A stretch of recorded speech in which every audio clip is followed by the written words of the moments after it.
Christian po te hi ko shan kut ke ni tura pathianin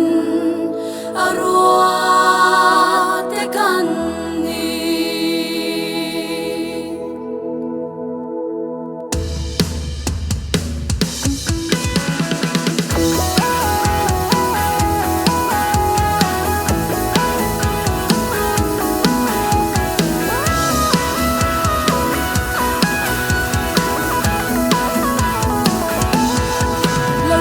Thiang ton thok zeli unau kan ni Krista zara ngil nei na le mangai nan nen le rong i bo zelang o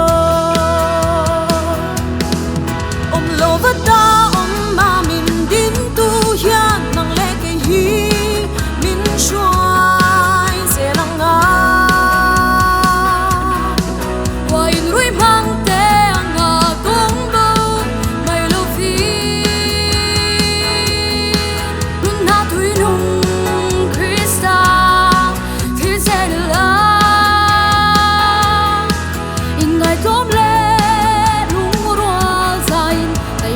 zelang o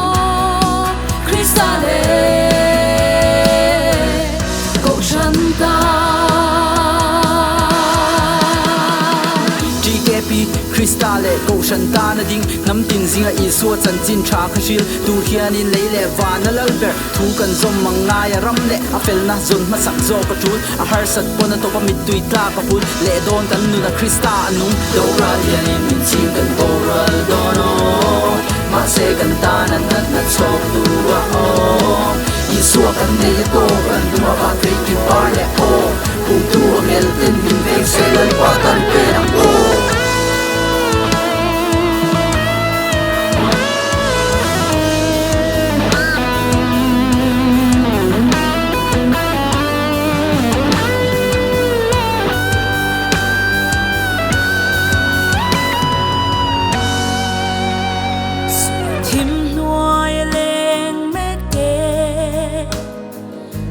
swak turing mo phur na pe kan ni a I haiderin itlan san mai do nem ni nang le ke hi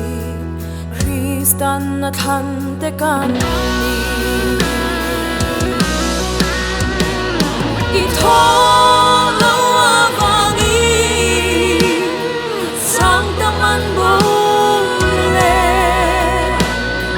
Lalpang mga